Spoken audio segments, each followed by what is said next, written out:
Zao fotoan'izao dia 5 isanjato fotsiny ny tahany arikarena fobe oentin'ny industrie ka ny ao anatin'ny pacte ny programmation industrielle io dia niatongavana aloha any amin'ny 30 isanjato amin'ny taona 2020.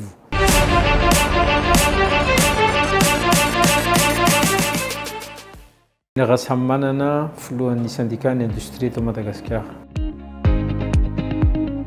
Ny syndicat ny industrie eto Madagasikara zany dia fivondrona ireo mpandrandraha eo amin'ny sehatry ny industrie. Misy eo amin'ny 530 amby zato eo ny isan'ny mpikambana ao anatin'ny SIM amin'izao fotoan'izao. Ahitana ireo orinasa lehibe, ahitana koa ny salatsalany ary koa misy an'ireo izay orinasa vao misandratra amin'izao fotoan'izao. Ny votoatim-pisin'ny SIM dia ny ahafahana zany manampy an'ireo mpikambana mba ahafahana misehatra araka ny tokony ho izy sy mampandroso an'ireo industrie ireo eto Madagasikara. Ny dikan'izay zany dia ny hoe ahoana no ahafahana mampandroso ny fampiroboroboana ny industrie eto Madagasikara. Ao anatin'izany ihany koa moa zany ny ataoko hoe fampiresahana amin'ny fanjakana satria ao anatin'izay fampiroboroboana industrie zay dia anisan'ny zava-dehibe ihany koa zany ny fampiresahana eo amin'ny fanjakana sy ny sehatra tsy miankina izay azontsika tenenina hoe dialogue public privé amin'izao fotoan'izao. Dia raha fehezina zany ny zavatra ataonay dia ny hoe mampandroso ny mpikambana, mampandroso ny sehatra industrie eto Madagasikara. Ny zavatra azo jerevana raha ohatra ka ampiroborobo ny sehatra industrie ntsika dia ny aty amin'ny lalam-barotra aloha ny zavatra voalohany indrindra tsy maintsy atao. Ny zavatra ezaka nataon'ireo mpikambana eo anivon'ny SIM dia ny manatsara ny kalitaon'ny vokatra izay vokarina. Dia izay no nahatonga anay nametraka an'ilay label hoe malagasy ny antsika izay iarahana amin'ny bureau des normes de Madagasikara. Ny azo resahana zany dia ny hoe misy an'ireo vokatra vita eto Madagasikara manaraka ny fenitra izay ilaina ary eo anatin'izay dia misarika izahay ireo mpanjifa hoe mba fidio ny entana vita malagasy. Ny antony dia manome asa ho an'ny malagasy ary zay le resahantsika ombenombeny hoe eto amin'ny sehatra ekonomika dia ao anatin'izay système ekonomika zay rehefa manjifa ny vita malagasy isika. Ny dikan'izay zany dia ny hoe manome asa ho an'ny malagasy. Rehefa manana asa ireo malagasy ireo dia afaka indray izy mandeha mividy ny entana hafa, manjifa ny ataontsika hoe service any amin'ny hafa dia mihodina zany le process économique eto amintsika eto. Fa raha sanatria mivavaladiny lela ka tsy manana asa ny malagasy dia tsy manana fahefa mividy dia memahantra ny firenena ary dia lasa miankindondray avy amin'ireo le fanafarana entana avy any ivelany sy ny tsy fampiroboroboany ny toe-karena zany.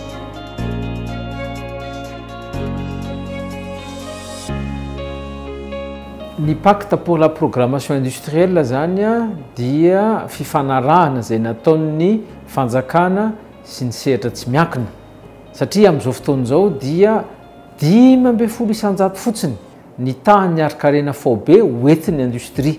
Zavatra tsy dia mifanaraka loatra zany ary mifanohatra amin'ny zavatra tokony hisy eto Madagasikara satria Madagasikara dia tany manana akora afaka ahodina be dia be na any ambonin'ny tany na any ambanin'ny tany na any anaty ranomasina ananantsika daholo zany akora zany dia afaka ahodiny ireny satria izay ny asan'ny industrie. Ka raha ohatra ka 5 isanjato tsika dia hita hoe tena ambany zany fa ny tokony ho izy zany dia raha tany mandroso dia tokony mihoatra ny 5 isanjato ny apahana oentin'ny industrie eo amin'ny arikanena fobe eto Madagasikara.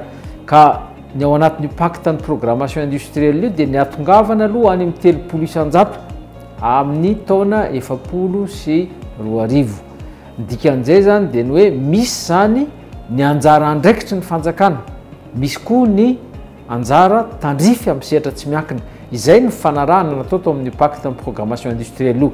Raha raisitsika zany zao ny any amin'ny fanjakana, inona ny zavatra anjara andraikitry ny fanjakana? Ny any amin'ny fanjakana dia mametraka le ataontsika hoe infrastructure.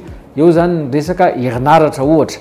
Zavatra anankiray goavana ny herinaratra satria hitantsika fa tsy maharaka tsony ny puissance izay omen'ny jirama amin'izao fotoan'izao. faharoa manarakarak'izay ny lalana, anisan'ny zava-dehibe ny lalana satria rehefa tsy misy ny lalana ifamezivezen'ny vokatra na ny akora dia hijanona amin'izao fahantrana zao foana eto Madagasikara. Eo koa ny lafiny ataontsika hoe fanampiana na famporosiana ny sehatra tsy miankina sy ny fampiasam-bola toy ny hoe aty amin'ny resaka etra zao, inona ny famporosiana tokony ho azo atao na incitation fiscale zany tokony omena ny sehatra tsy miankina sy ny aty amin'ny resaka industrie. Eo anatiny ihany koa ny ataontsika hoe fanamorana ny resaka administration na ny fampirarana any amin'ny fanjakana zany. Zay ny atao hoe anjara andraikitry ny fanjakana. Aty amin'ny sehatra tsy miankina, inona ny anjara ny sehatra tsy miankina?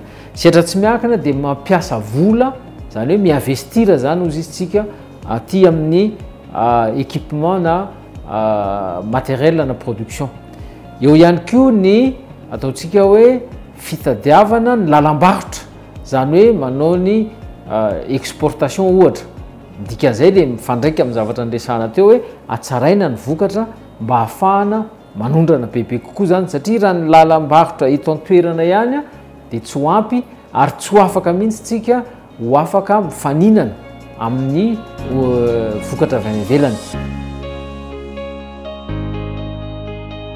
Ny anjara ndraikitry ny SIM zany dia manome mpikambana eo anivon'ny CNIM na ny Conseil national pour l'industrialisation à Madagascar. Io zany dia manara-maso ny fanatanterahana an'ireo engagement zay mipetraka na eo anivon'ny fanjakana na eo anivon'ny sehatra tsy miankina. Ny zavatra anankiray goavana ihany koa izay adiniko dia ny fametrahana ny Fonds national pour le développement industriel. Io zany dia fonds anankiray, petrabola anankiray izay apetraka hoentina anatsarana ny tontolon'ny industrie eto Madagasikara.